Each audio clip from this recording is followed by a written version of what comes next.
You're watching Drake Queen Gaming. Enjoy the video.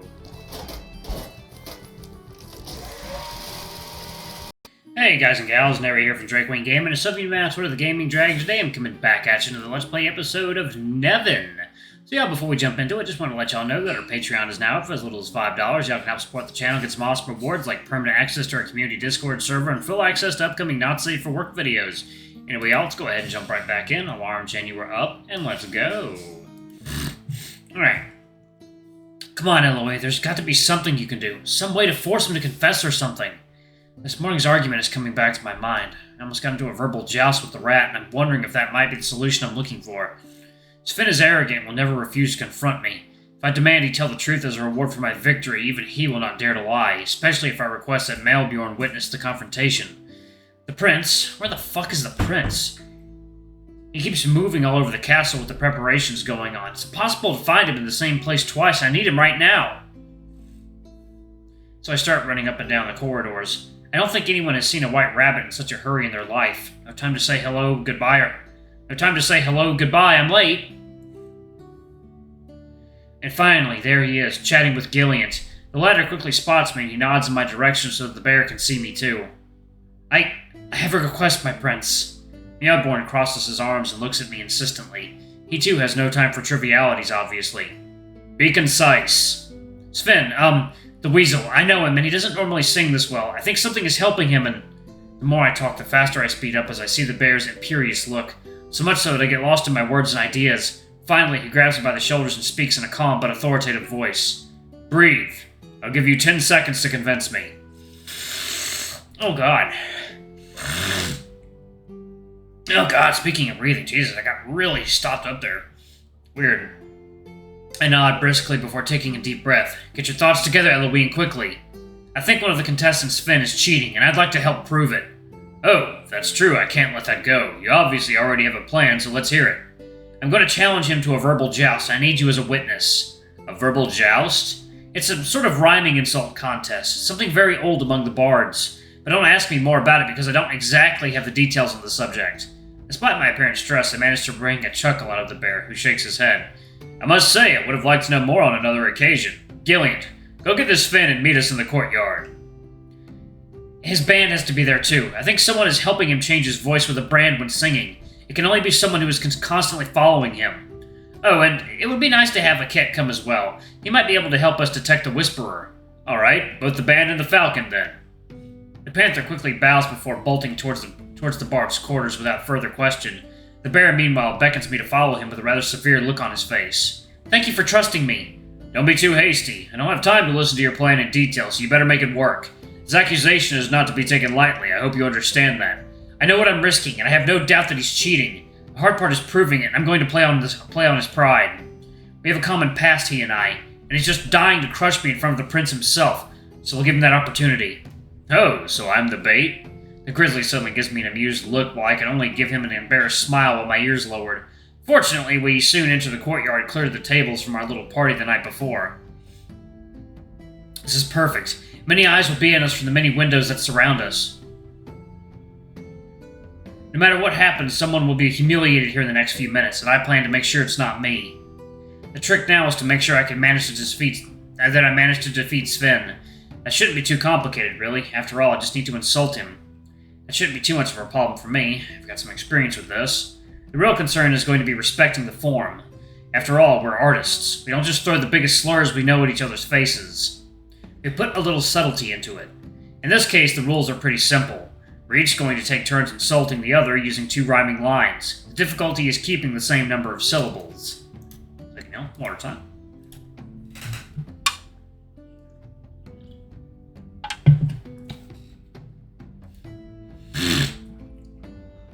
First to insult must keep his verses between 10 and 12 syllables. Beyond that, he is free to arrange the jab as he wishes. The respondent, on the other hand, must respect the imposed form.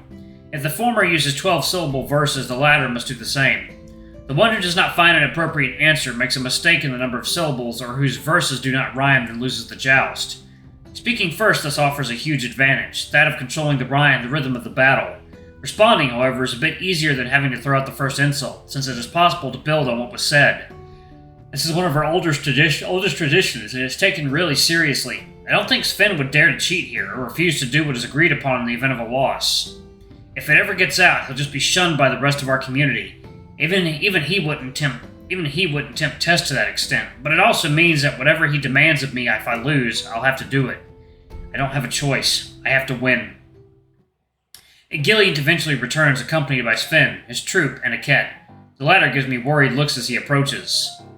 Ellois, what's going on? Is everything okay? I'm wondering the same. What have you done now, and why are you involving me in it? Well, it's up to me to take control of the situation now. Let's go, Ellois. Time to show what you can do. Everything's fine, Cat. Nothing to worry about. And for once, Sven, this is something you did. I had nothing to do with it. What do you mean? Well, you see, last night I was enjoying the party when I suddenly hear your voice coming from the stage. Nothing very surprising so far. I know, you were bound to sing at some point. And what a surprise it was when I realized you were performing one of my songs. What's more, one that is not at all suited to your tone of voice. It took me a little while to figure out how you could have come up with such a miracle, but finally I figured it out. You was a whisperer, right?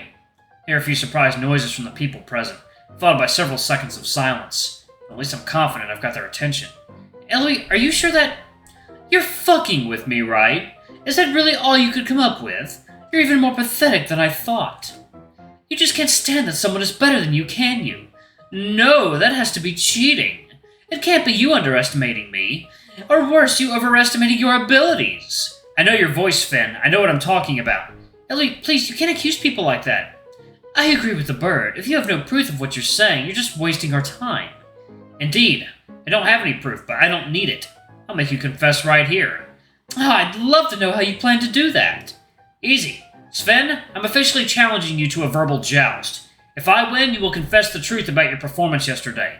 Wait, what? Really? And why would I agree to that? Because you have nothing to lose if you tell the truth. If you refuse, it almost looks like you have something to fear from your defeat.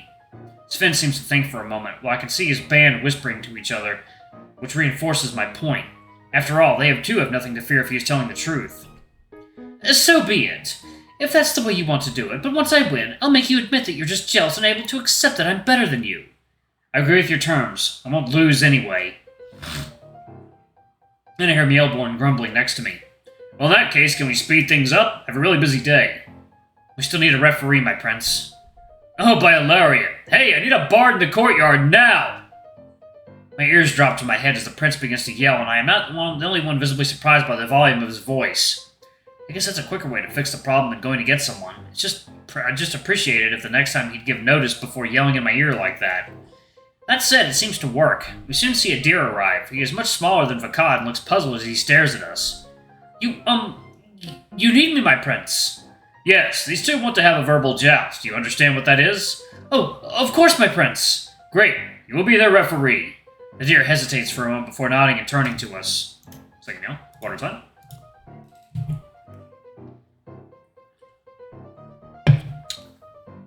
Oh, this ought to be interesting. Gentlemen, have you decided on an order yet? Not yet. The buck then sighs before reaching into one of his pockets, pulling out a coin. I need to explain the rest. Heads. I guess I only have tails left then. The coin is tossed and our eyes are fixed on it, watching it spin through the air. Please flip it to tails. Heads. Damn it. Sir? Sven. Sir Sven. Sir Sven will start and Sir Ellois will respond. You know me? After your act last night, I think everyone in that court knows you. He smiles at me and then looks serious again. Sven and I stand in front of each other and I focus entirely on him. I absolutely must win this duel, but he already has an advantage. I can't afford to be distracted by anything. Sven then takes a breath and unleashes his first insult with a smirk, obviously determined to throw me off my game with it. I'll spit sick rhymes, beware of the germ.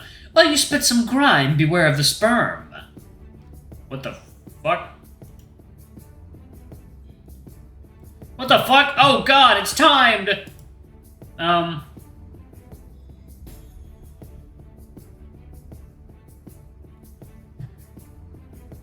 recently heard that you were an orphan. I always thought you were a whoreson. Damn it! Whoa, that's quick! Holy shit, game!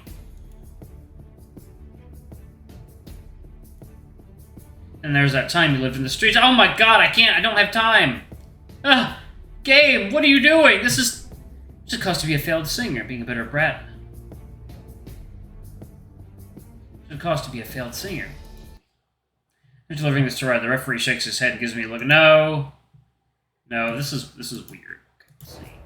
Thanks for finals, Duel and Muck. Maybe there's time to admit you suck. At least I can say my parents are dead, while yours are alive, knowing what they have bred. How much does it cost to be a failed singer? Ha! Alright. As several laughs erupt around me, the prince's cavernous voice is heard and imposes silence. Let the referee decide the outcome of this duel. I declare the rabbit the winner of this verbal joust. Gentlemen, please shake hands. I mockingly glare at Sven before extending my paw, but he gives me a hateful look and for a moment seems to refuse to do the same. The prince frowns menacingly, which is enough to intimidate the weasel into shaking my hand. You will pay for this.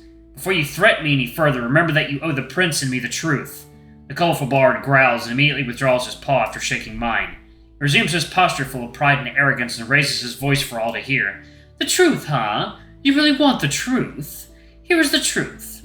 9 years. 9 long years of my life entirely devoted to Rhaegor and his band, giving him absolutely everything I have, every second of my time. And then I got sick. 2 weeks without being able to sing. 2 fucking weeks out of 9 years. Then out of nowhere comes a kid who looks like he hasn't eaten in a week and smells like a sewer. He claims to be able to sing my act better than I can.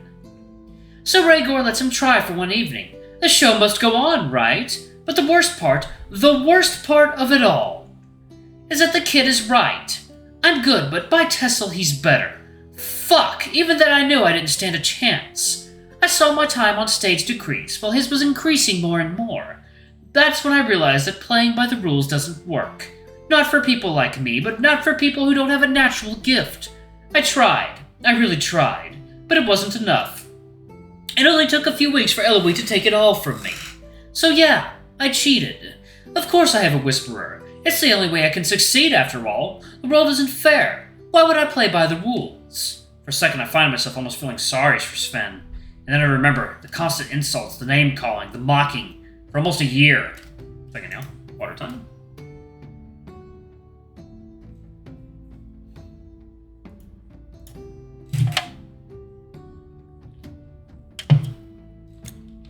Okay, we're back.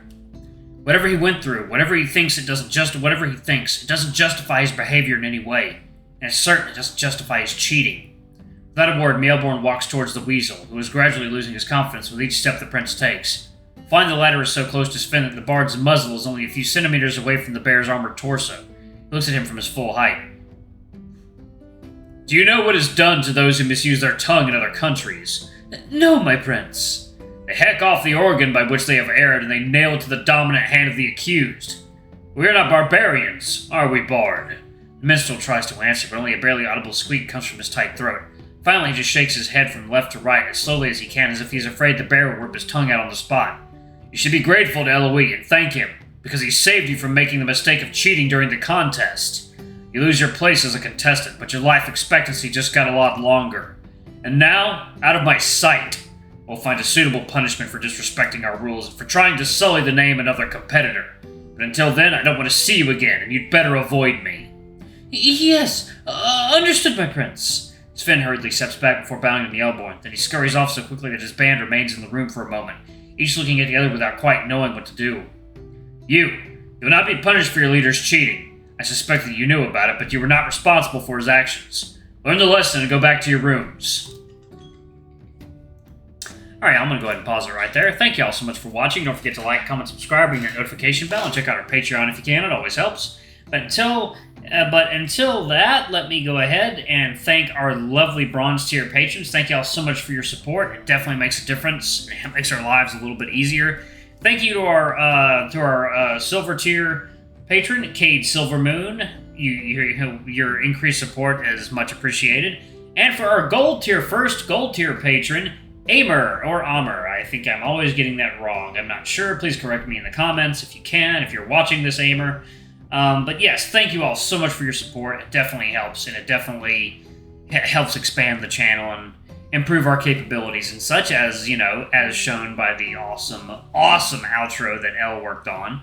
Anyway, y'all, I love you all, and I'll see you all in the next video. Bye-bye!